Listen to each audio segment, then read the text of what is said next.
The sun was cruel that morning, a thin blade of light cutting through the canyon dust and striking the gallows like a judgment from God. They had tied Clara Wynne to the post at the center of Dry Creek. Her hair, once a soft chestnut color, was tangled with straw and dried blood. A sign hung crooked on her chest, scrawled in coal, "Witch of Willow Bend." The town gathered slow, boots dragging through red dust, their faces stiff with something that wasn't quite hatred, more like fear dressed up as righteousness. The preacher's voice cracked as he read from a Bible too worn to still sound holy. "Thou shalt not suffer a witch to live." A baby cried. A dog barked once, then went quiet. The noose itched her neck like a crawling insect. She could smell the pitch from the torch one of the boys carried. Just a boy. His freckles swallowed by guilt he didn't understand. Clara didn't fight. She didn't beg. Her wrists were bruised, tied with the same rope they'd once used to hang coyotes from the fence. Her lips trembled, not from fear, but from thirst. It had been 2 days since she'd last tasted water. Her crime? She'd been found praying over a sick horse that later stood up and walked. A thing of mercy turned into an act of devilry by tongues eager to taste scandal. Behind the crowd, a man leaned against his mule, hat low, face shadowed, dust on his coat, thick as the miles behind him. Elias Coyle, former Union scout, now rancher by accident. He'd come for salt and bullets. He found something else. He saw her eyes when they lifted toward the horizon, not to plead, but to remember. And something in his chest twisted. It wasn't pity. It was something heavier, something that made him wanna look away, but couldn't. The sheriff spat, muttered to his deputy, "Hangings at noon. Let the wind carry the sin off." Elias turned, ready to walk back to his mule, until he saw the boy with the torch stumble. The fire spilled, licking the edge of the wooden platform. Someone screamed, not from pain, from fear. The horse tied near the fence reared, tearing its reins free. And through the smoke, Clara looked straight at Elias. Her lips barely moved, but he saw the words. Please. He'd sworn off saving anyone after the war. The last time he tried, it cost him a brother and half his soul. But the fire caught the rope first. The crowd surged. The sheriff shouted for buckets. The preacher dropped his Bible into the dirt. Elias didn't think. He moved. He was on the platform before anyone saw him, cutting the rope with his hunting knife. She fell like a rag doll into his arms, coughing smoke and ash. Her skin smelled of burnt hemp and sweat. "Can you walk?" he muttered. "I can fall better than most," she rasped, voice dry but alive. He slung her over his shoulder, and before the crowd gathered sense, Elias Coyle was gone, riding hard into the desert with a condemned woman and the wind howling behind them like judgment itself. They rode until the sun bled out over the ridge, leaving the world the color of rust and memory. Elias didn't speak, neither did Clara. The horse's hooves struck the hard pan with the rhythm of a heartbeat, stubborn, slow, alive despite everything. By nightfall they reached a hollow near Dead Man's Bluff. A dry creek ran through it, nothing but dust, and a few stubborn weeds clinging to the shade of a fallen cottonwood.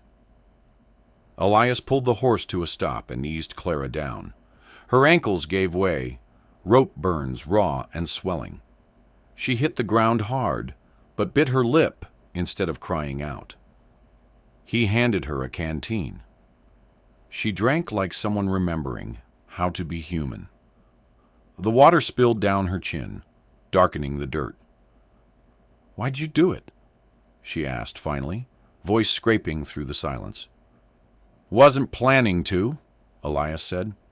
"Didn't sit right, watching them burn a woman who healed a horse. She gave a sound that wasn't quite laughter. That horse wasn't mine. Didn't matter, he said, tearing a strip from his coat and wrapping her wrists. You breathe same as the rest of us. The night pressed close, a coyote's cry in the distance, the low hum of wind through brittle grass. Elias built a small fire with the dry wood he found, its light soft against the dark, like a promise he didn't mean to make. He watched her by the flames. The dirt on her skin, the shadow of the noose, burned red into her neck. A mark of shame, the world's handwriting on her flesh. She saw him looking. Don't, she whispered. They'll say you're bewitched, too. I've been called worse. Silence stretched again. The kind that carries stories you don't tell. Elias pulled off his hat and rubbed his eyes. You got a place? She shook her head. Had one once. Willow Bend. They took it when the sickness came. Said my prayers killed more than they healed. He poked at the fire, sparks rising like lost souls. You ain't going back there? I don't aim to, she said, voice faint but steady. But I'll need somewhere. He thought of the old barn on his land, half caved in, but dry and hidden. Thought of the town men's faces if they saw her alive. He saw fire again, rope again, that same look of hungry righteousness. He sighed. There's a place west of here. Ain't much, but you can hide a while, till the hunt cools. Her eyes found his in the firelight. There was gratitude there, but also something sharper, a kind of quiet defiance, the will of someone who refused to die by other people's rules. When the wind rose, Elias threw more wood on the flames. He didn't know why. Maybe to keep her warm. Maybe to keep himself from thinking. He lay down with his back to her, hat over his eyes. But sleep didn't come. Not for either of them. Because far off in Dry Creek, under the same moon, the sheriff's men found the broken rope and the burned post. And the preacher, shaking with fear, whispered, Hell's witch has fled. God help the man who took her. Dawn came slow, crawling over the mesa like an old man rising to his knees. The cold bit harder than the memory of fire. Clara stirred first, her dress stiff with dust and smoke.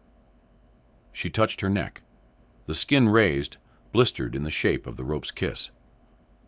Elias was already up, crouched near the coals. He poured coffee from a dented tin pot, the smell rough and bitter, as the man himself. You'll need new clothes, he said. Town'll have your face on posters soon enough. She nodded, silent.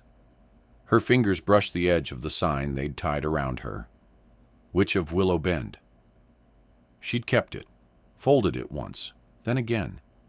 Now it sat in her lap like a wound she couldn't quite throw away. You could burn it, Elias said without looking up. She studied the letters. Not yet. They rode west after sunrise. The land spread wide and empty, dotted with thorn and stone, the kind of place where truth could hide and lies didn't bother chasing. Elias's ranch sat beyond a dry ridge, the fence half broken, the windmill creaking with each lazy turn. When they arrived, he dismounted first and helped her down. She hesitated, her bare feet meeting the cracked earth like she was afraid it would reject her.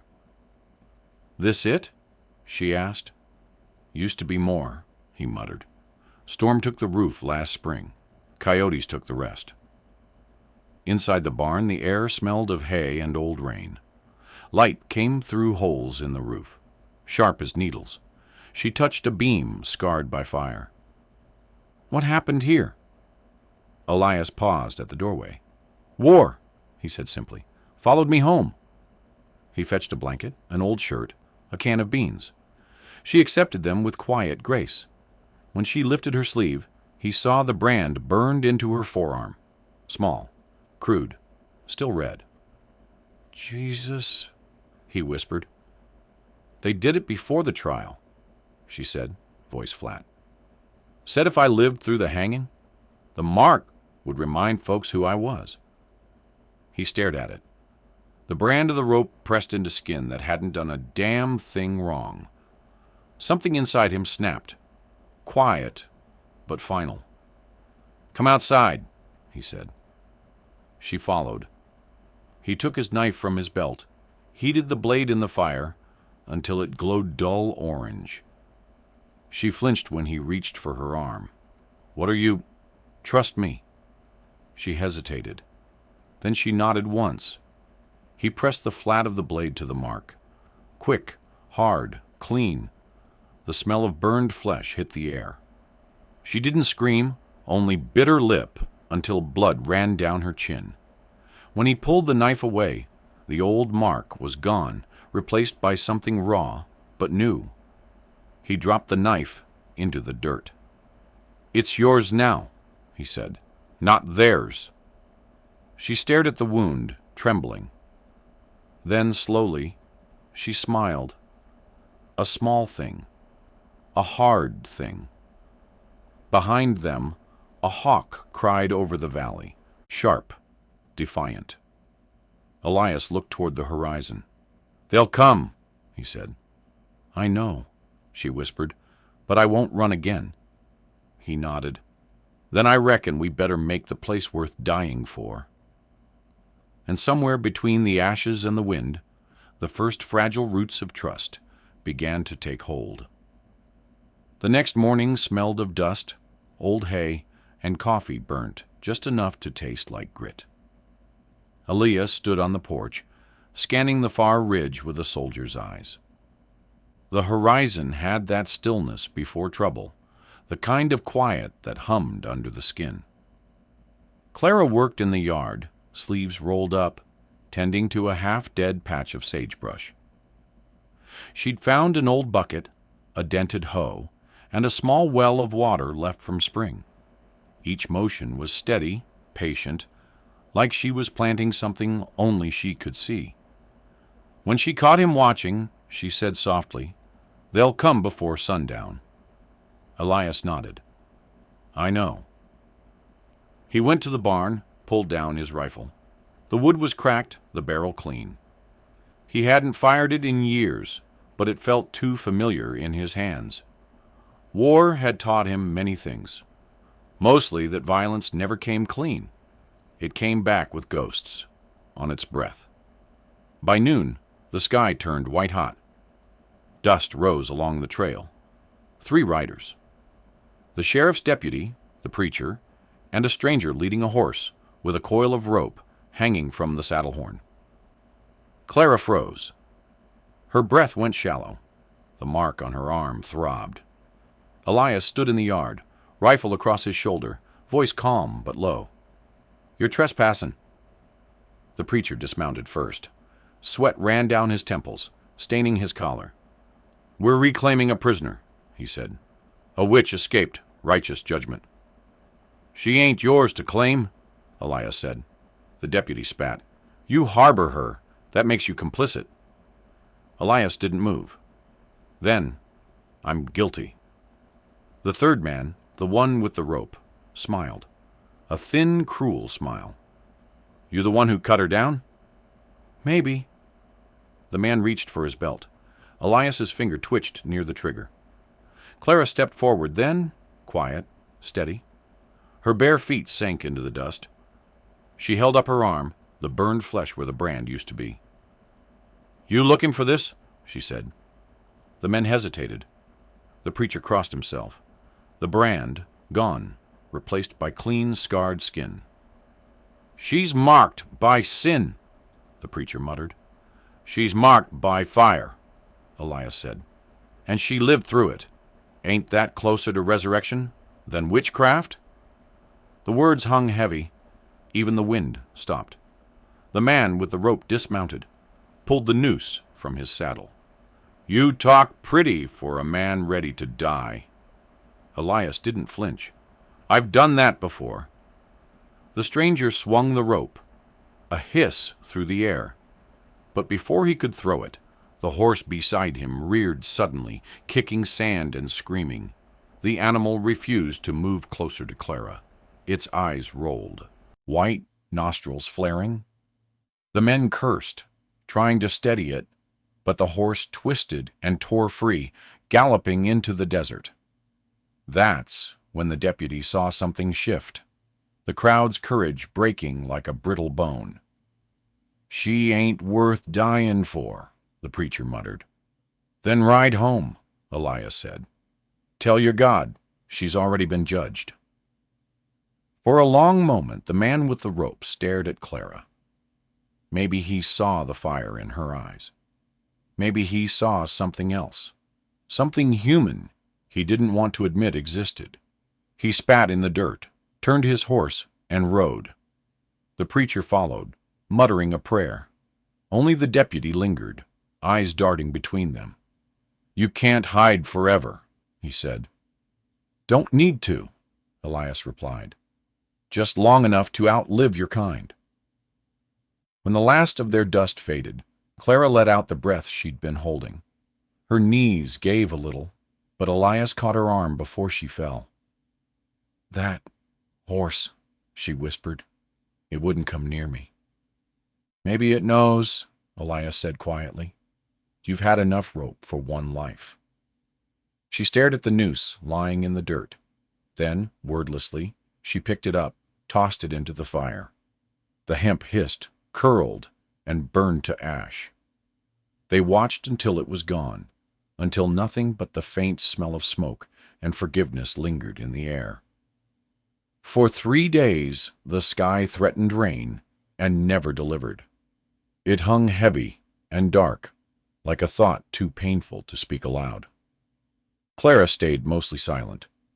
She tended the animals, cleaned the barn, mended what little Elias owned. Her hands were raw, cracked, and beautiful in their quiet purpose. Each motion looked like penance to someone who'd never sinned. Elias worked the fence line, his back bent, his shirt stuck to him with sweat and dust. Every now and then, his eyes drifted toward the ridge, half expecting the law to come back, half hoping it would just to end the waiting. That night, they ate in the barn, beans, hard bread, and coffee so bitter it bit back. The lamp threw soft light across Clara's face, and for a moment she looked like someone untouched by cruelty. Elias noticed the way she kept rubbing her arm, where the new scar had begun to heal. "Hurts?" he asked. "Only when I remember," she said. He nodded slowly. "Pain don't mean weakness, you know. Sometimes it's just the body's way of saying it's still alive." She met his eyes. "You talk like a man who's buried too many ghosts." He stared into the fire. "I have." The silence that followed wasn't empty. It was full of memories neither of them dared name. Then came the thunder, low, rolling, far off. Elias stepped outside, looked west. "Storm's coming." But the rain didn't fall. It just circled them, like the world's anger waiting for permission to strike.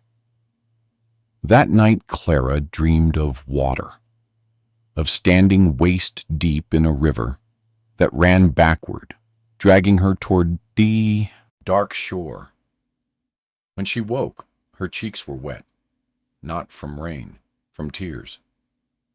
She sat up, startled to find Elias sleeping near the door, rifle across his lap.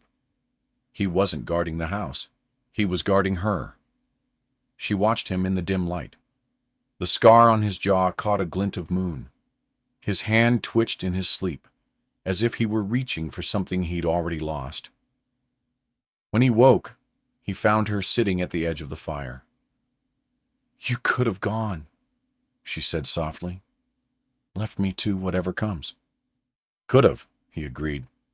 "Why didn't you?" He thought for a long while. "Because once someone pulled me from a burning church in Tennessee. Didn't know my name, didn't ask.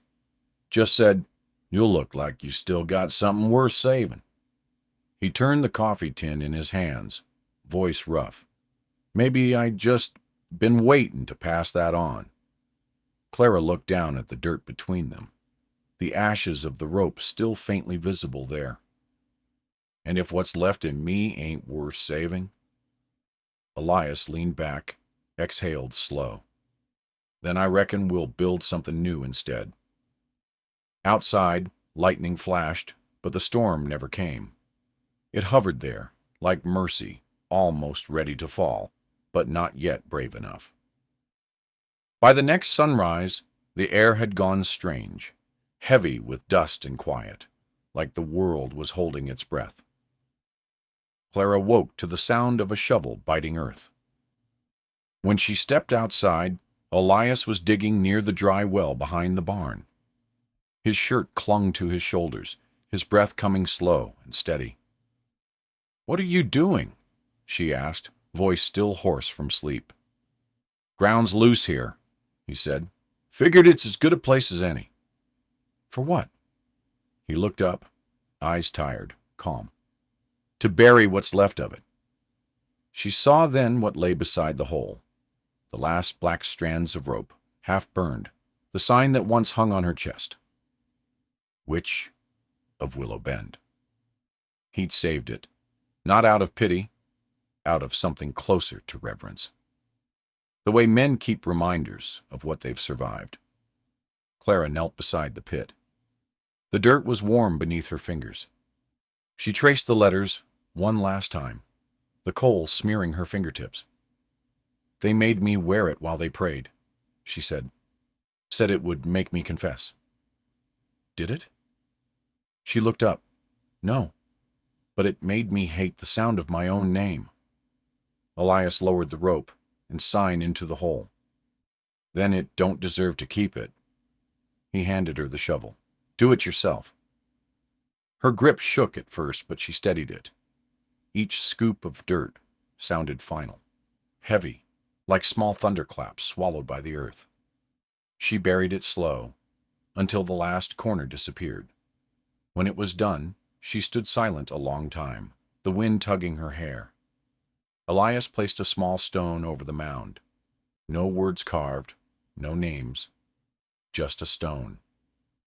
"Now it's theirs no more," he said. Her voice trembled when she answered, "Then what am I now?" He looked at her, sunlight cutting through the clouds behind her. "Alive. That's enough for startin'." A hawk wheeled overhead. The same one, maybe, that had cried over them days ago. It circled once and vanished into the canyon. Later, Clara fetched water from the same well. The rope ashes had settled at the bottom, turning the water faintly gray. When she poured it over her hands, it streaked her skin with soot. Not filth, but proof. She smiled faintly. "Feels clean," she murmured. Elias watched from the porch. He didn't answer, but for the first time, he allowed himself to think maybe she was right. That evening, she took what was left of the ashes from the shovel and scattered them in the wind. They blew east, toward Willow Bend, back to the people who'd called her witch. The desert swallowed the rest. When the sun dropped behind the ridge, Elias asked quietly, "You think they'll come back?" Clara shook her head. "No. Folks like that don't chase what they fear once it walks away." He nodded slowly, almost smiling. "Good. Maybe the land'll forget too." But they both knew the land never forgets. It just holds the stories until someone brave enough comes along to bury them right. 2 weeks passed, and no one came. The land began to soften again. Not with kindness, but with that quiet acceptance only the desert knows.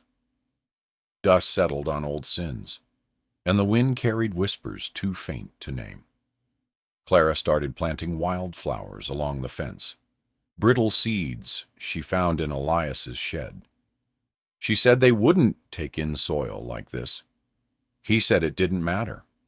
Sometimes hope was the point, not the harvest.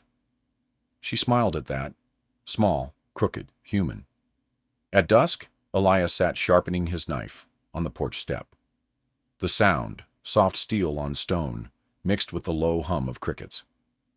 Clara joined him, her skirt brushing against his boot. For a long while, they just listened. "I used to sing," she said finally, "in the church, before they closed the doors to me." "Why'd they stop you?" "Because the preacher said a woman's voice could turn a man's heart, and that power should belong only to God." Elias snorted. "Seems to me any man afraid of a song don't deserve one." She looked at him, really looked. The deep lines, the burned sun into his skin, the quiet ache behind his eyes. Then, before she could lose her nerve, she whispered, "Do you want to hear it?" He nodded. Her voice rose soft, trembling. A simple hymn turned inside out. Not the kind sung in church pews, but in lonely kitchens, beside graves, over the heads of babies who never woke. It was cracked and lovely and full of dust and forgiveness. By the time she finished, the knife had gone still in his hands. He didn't speak, didn't need to. The air itself seemed to hold its breath. "Why'd you stop?" he asked quietly. "Because I was singing to the dead," she said. "And I thought, maybe—" They'd had enough. Elias swallowed, his throat dry. Maybe they were waiting for someone to sing for the living again. A long silence. Then a sound, faint at first, then clearer. Hooves, coming slow. Elias rose, hand on his rifle. Clara stood too, heart hammering. But when the rider came into view, it wasn't the sheriff. It was a boy, no more than 12, riding a mule with a bundle in his arms. He stopped at the fence. "You the witch?" he asked, voice shaking. Clara froze. "Who told you that?" "Ma said you made her horse walk again. Said they lied." He held out the bundle, a loaf of bread, still warm. "She said to give you this. Said she was sorry." Clara took it like it was a holy thing. Her hands trembled. "What's your name, son?" "Luke." "Tell your ma. Thank you." The boy nodded, turned, and rode back into the dusk. When he was gone, Elias stared at the loaf in her hands. "That's your crack in the wall," he said. She frowned. "What do you mean?" "The one that lets the light in." She smiled through tears that came slow and uninvited. "Guess the storm broke after all." Elias shook his head. "No, you broke it." She tore the bread in half, handed him a piece. The crust was hard, the center soft, like most things that last. They ate in silence as night came down, the stars above them cold and endless, the world below small, but newly possible. Spring came late to the desert that year. The rains finally fell, not in storms, but in quiet, stubborn showers that soaked the soil and vanished before anyone could thank them. Still, they left something behind, the smell of wet earth and the trembling green of new life where no life should have been. Clara stood by the fence, her hair loose in the wind, watching the first sprouts push through the dust. They weren't much, a few blades, a whisper of color, but she smiled like it was a miracle. Elias leaned against the post beside her, his coat patched, his hands cracked and scarred. He'd started to look less like a man, waiting for something, and more like one who'd already found it. "You did it," he said softly. "Flowers, in a graveyard of dirt." She shook her head. The land just needed a reason. They worked side by side that morning, fixing fences, feeding the mare that had limped its way home weeks ago. The creature bore a white mark on its neck, like a healed burn. Clara called it mercy. By noon, the sun was high, and they rested beneath the cottonwood stump. Elias lit his pipe, handed her the canteen. "Town's quiet now," he said. "Haven't seen a rider in days." Clara looked towards the east, where Willow Bend lay beyond the hills. "They'll still whisper," she said. "Let 'em whisper," he replied. "The wind's got louder stories." She laughed, a sound small and unguarded, the kind that heals more than it hurts. He watched her a long while before asking, "You ever think about going back?" Her eyes darkened, but not with fear. "No, some doors stay shut for good. But maybe—" She turned toward the half-grown flowers. "Maybe what we plant here can still reach them somehow."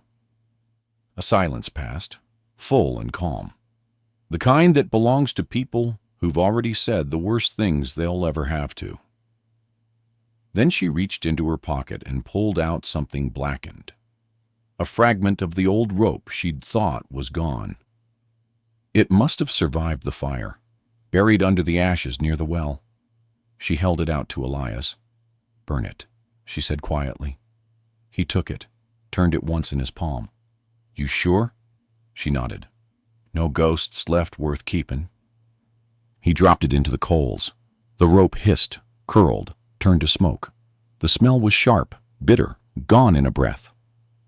When it was done, she said, almost to herself, "Take it off slowly. That's what I told the hangman." Elias froze. She stared into the fire. He was nervous. His hands shook. "I told him to take the noose off slow, that it'd slip easier, wouldn't catch my hair. I said it calm, like I was the one given mercy." Her voice trembled now, not with fear, but with memory. "I said it again when you cut me down. Only this time you did." Elias didn't answer. He just reached out and touched her hand, rough against rough. The fire crackled between them, soft and alive. By evening, the first wildflowers had opened, thin petals, pale as bone, bending under the last of the light. Clara knelt and pressed her fingers into the damp soil, leaving small prints that filled with water. "Will they last?" Elias asked. "Maybe," she said. "Maybe not, but they'll grow again somewhere. Seeds always find a way." He looked at her, really looked, and saw not the woman from the gallows, not the witch they named, but a survivor shaped by fire and faith and dirt. When the wind rose, it carried the scent of the flowers through the air, faint but stubborn. Elias tipped his hat low, whispering, "Reckon that's enough for a legend." Clara smiled, the kind of smile that ends one life and begins another. "No," she said softly, "legends die too easy. Let's just call it living."